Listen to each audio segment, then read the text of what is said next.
இந்த விஜய் என்னடானா மதச்சார்பற்ற கொள்கையோட உண்மையான ஒரு முகமா இருக்கிறானே, இந்த சிறுபான்மை மக்கள் வேற இந்த விஜய் பக்கம் தானே நிக்கிறாங்க அப்படின்ட்டு இந்த திமுகவுக்கும் பாஜகவுக்கும் என் மேல காண்டோ காண்டு. அதுக்காக நாம் என்ன செய்ய முடியும்?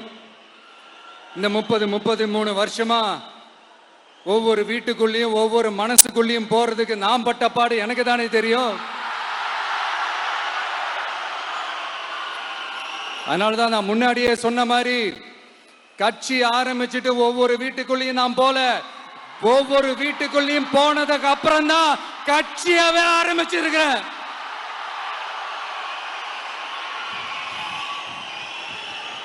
இது இந்த அரசியல் எல்லாத்தையும் தாண்டி இருக்கிற ஒரு உறவு. கட்சி கிட்சி எல்லாத்தையும் தாண்டி இருக்கிற ஒரு உறவு. இது ஒரு பூர்வ ஜென்ம பந்தம். இது சும்மா இந்த அரசியல் ஆதாயம்